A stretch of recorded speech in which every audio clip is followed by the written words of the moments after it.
With so many different factions in-game, and each of them having their own set of mechanics, there are bound to be some that are better than others. But there are also those mechanics that quite literally break the balance of the game by giving you a power trip like no other, and those are the ones we're going to be talking about today, starting with mercenary contracts. We're kicking off with a very straightforward mechanic, and one that doesn't need much explaining for you to see why it's so strong. When you're playing as Gold Friend, you don't usually take part in traditional wars. Instead, you take on contracts from various other factions to take on various other factions, and once you fight enough of them, you can exit the war, cash out, and move on to the next one. Doing this encourages you to give any settlements you take to the contractee, so you don't actually end up capturing any territory. And lastly, whenever you take on a new contract, you can choose to teleport your faction leader over to one of the contractee's settlements to get you started. This means you jump around the map, battling random factions, raking in a buttload of cash, and then dip out and jump to the next one before anyone can even try to attack you. You have no lands to be invaded, you only have the one army since no one else can teleport, and you can pack up camps the moment you leave the area, so there is literally zero for you to lose if you play all of your cards right. This simple mechanic makes for a pretty fun gameplay loop where you get to battle all these different factions all over the map, but it's just absurdly broken since it encourages this zero risk playstyle where all you do is battle with every single army and feed meat to your camps at a frankly absurd rate to get them to max size in no time. As long as you don't take on any impossible to beat threats, this single mechanic makes the campaign practically impossible to lose, even if it doesn't actually provide you with all that much. It doesn't give you crazy buffs or abilities, it just allows you to play the game in such a way that brings minimal risk onto your campaign with no shortage of massive rewards. In 9th place we have Raised Dead. The vampire count's due to have their rework when the End Times DLC drops hopefully a little bit later this year, and chances are they're going to give some attention to the Raised Dead mechanic. But even before that, this is, without a doubt, one of the strongest mechanics in the entire game. It allows you to spawn full armies of units out of nowhere all within a single turn, allowing you to throw bodies at your enemies without having to even wait for recruitment. Now this mechanic is neutered by the fact that you need a battle site to get access to strong units in large quantities, and that usually means that you need to fight a battle with a lot of casualties first, so it can take a little while to get going. But once the game is properly underway, AI factions will get battling each other, and these battle sites will quickly appear all over the map, giving you near constant access to craploads of powerful units and the drop of a hat. It's the one mechanic that really makes you feel like Lord of the Undead, rather than the faction that's been waiting a decade for an update, and no, that's not an exaggeration, I am just that old. With Raised Dead, you just do not stop coming, and no matter how many times enemies try to wipe out your armies, you can summon another one out of thin air and keep sending them forwards. It's certainly not an instant win button, but if you play your cards right, it can get you pretty damn close, so make sure that you do not sleep on Raising the Dead. And speaking of sleep, this portion of the video is sponsored by Manta Sleep. Look gamers, sleep is important. Like really, really, really important. A lack of sleep doesn't just make you tired the next day, it can affect everything from your mood, your ability to concentrate, and even your immune system. That's right, not getting enough sleep can actually make it easy for you to get sick, and that's why it's super important when you go to bed that you are actually getting the rest that you need, and for the past month, my Manta Sleep Mask has been helping me do just that. Look, I'm gonna be honest, before I tried a Manta Sleep Mask, I was afraid that they'd be uncomfortable, or make me too warm, or just wake me up in the night and reduce the quality of my sleep, but honestly, it has been the total opposite. I pop it on when I settle into bed, read some Tyrion X Malekith on AO3, then once I feel my eyes start to droop, I slide this bad boy down and I'm out like a light until morning. My curtains are not the thickest, and here in the UK the sun is rising at 5 AM, so before I was using this, I was getting woken up really early basically every morning. When I'm wearing my Pro Sleep Mask, you could literally shine the sun directly beaming into my face and I would not be able to tell. Now I've got it customized to fit my giant noggin by adjusting the eye cups and finding just the right level of tightness. There is literally zero light leak from this thing, to the point that sometimes I wake up a little freaked out that I can't see anything until I remember that, oh yeah, I'm wearing a mask. Putting aside the light blocking for just a moment, even just the simple routine of putting this mask on every time I get into bed helps me get into the right frame of mind to fall asleep even quicker. All this is to say that I cannot recommend Manta and their sleep masks enough. I even dyed my hair to match it. I wasn't, but it'd be a good bit if I did. So if you want to get the best night's sleep that you possibly can, head on over to the link in the description or go to mantasleep.com and pick yourself up one of their sleep masks. And to sweeten the deal, if you use code DAMDers, you get 10% off your purchase. A huge thank you to Manta for sponsoring the video and supporting the channel, and now, back to the list. In 8th place we have the Wars. You have to respect the Greenskins. Not a single complicated mechanic between them, and yet they are still one of the strongest races in the game because of just how good they are at constant fighting.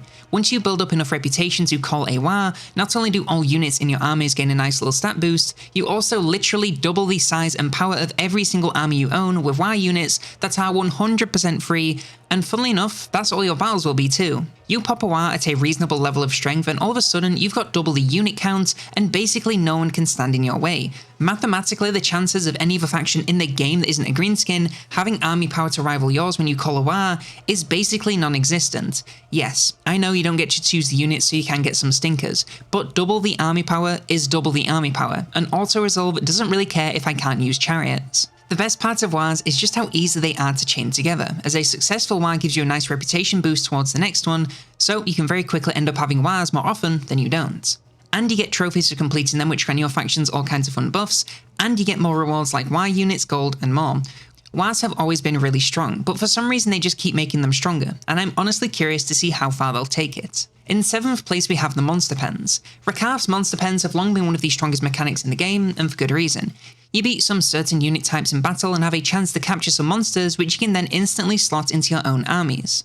This doesn't sound crazy until you see the lineup of beasties you can get your hands on, because harpies are one thing, but a carnosaur is another. You can collect monsters from a bunch of factions in game and throw them all into the same army, and the part that makes it really crazy is just how early you can do this depending on your luck. Sometimes you are cursed to only receive harpies and feral cold ones after every battle. Sometimes it's non-stop carnosaurs and mammoths, and that aspect of luck is really what stops this from being the strongest mechanic in the game. You have very little influence over what units you get access to, so you could very easily get a bunch of mid units and be powerless to do anything about it. If Lady Luck is kind, then this can absolutely snowball your game to unbelievable levels. But if Lady Luck was kind, I wouldn't make YouTube videos. I'd be at the casinos putting it all on red, but sadly, she can be a bit of a stinker. In 6th place, we have the Hellforge, and now we get into the good stuff that takes what units you do have and makes them unbearably broken, and the Chaos Dwarves have perhaps the greatest base rate mechanic like this. Their roster is already disgustingly overpowered with some of the toughest melee infantry in the game, some of the best missile troops, artillery, and honestly, their cav ain't half bad either.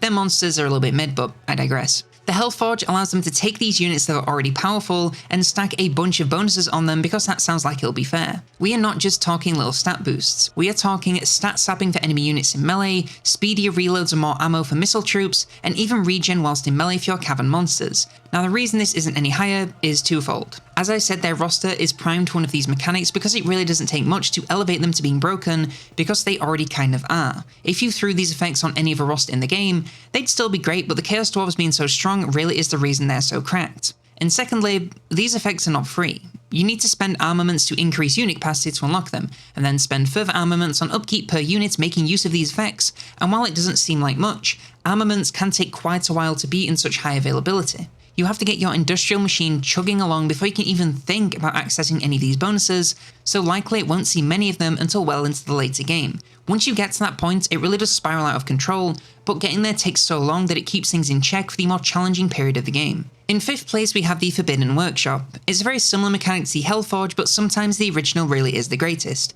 Ikit Claw's Workshop for Biden has long been one of the strongest mechanics in the game, and its reasoning is threefold. Fold 1 is the insane buffs you can get for your units, including unlimited ammo rattling guns, reducing the cost and cooldown of spells, and empowering your Doomflayer and wheels in basically every aspect of their kit. Fold 2 is that whenever you unlock anything, you progress the bar at the bottom that unlocks you powerful regiments of renown and items for pretty much free alongside upgrading your units. And Fold 3 is nuclear bombs. Doom rockets are so stupidly strong that they can spell the difference between victory and defeat, and all you have to do is aim at the enemy and not yourself. Now the limiting factor of the workshop is that you need warp fuel, and this isn't the most common thing in the world, so it can be a little bit slow going, especially at the start. Doom rockets, whilst powerful, are finite, so it's not exactly a free win button in every single battle.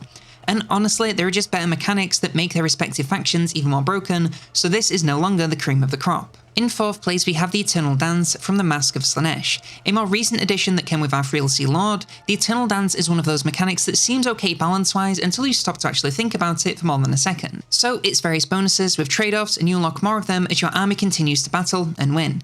However, these bonuses may start off minor, but very quickly they get a lot stronger, and when everything is added up, it is just plain insanity. Plus, at the max tier, you unlock a number of powerful abilities, as if making your army completely unstoppable wasn't enough already. And if you don't like the current dance, you can just swap to another and keep most of your tempo, so there really isn't much of a serious downside. Where Ikit Claw has all of these moving parts to get value, the mask simply has to battle and her armies will just keep getting better. The bonuses you can accrue are literally crazy, and I really believe it's one of the most broken mechanics they've added for a while. In third place we have Malachi's Adventures, and of course we're going to visit Thrones of Decay, and spoiler alert, we're going to be back here very soon. Now I did consider Malachi's airship, but at the end of the day it's just a damn good horde, so it didn't really feel fair to put it up here. However, his adventures are honestly just as strong, and the rewards are even crazier. So you embark on an adventure and receive a bunch of quests to complete, unlocking all kinds of bonuses for certain units in the roster. And once again, these aren't just measly improvements to leadership RSIs, we are talking boost your artillery and war machines like improved reload speed, grape shot cannons, missile resistant gyrocopters, and more. This is on top of the legendary items and abilities you get when you complete each adventure.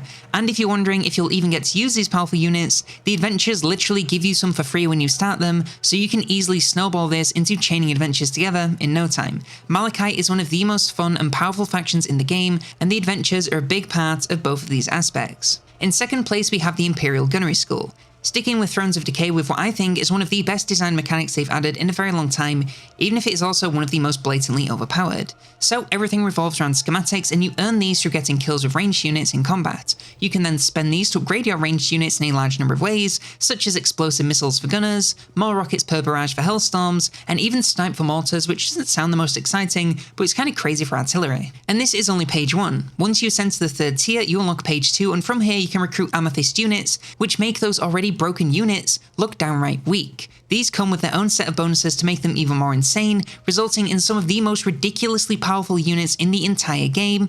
And if all of that wasn't enough, you also get army abilities just in case the full stack of unstoppable gunpowder wasn't enough for you. This faction is without a doubt one of the strongest in the game, and with all these upgrades it is absolutely the best in terms of missile power, but that still somehow isn't the most broken mechanic in the game. That honour falls to the Cloak of Skulls, which belongs to Skulltaker from a mid DLC, but this is absolutely not a mid mechanic, at least in terms of power.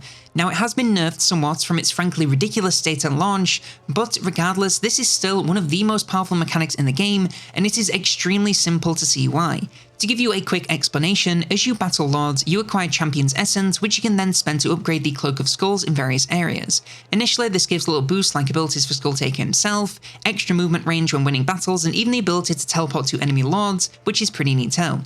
But very quickly, things spiral out of control, with bonuses to Skulltaker's stats per upgrade acquired, so the potential for a truly insane level of stat boosts. Instant colonization in regions you defeat a lord, which breaks the balance for corn expansion, but we are not even at the crazy part yet. The skull that really takes the cake allows you to heal all blood hosts map wide after Skulltaker defeats a lord, and eventually this expands to summoning a new blood host whenever you beat a lord.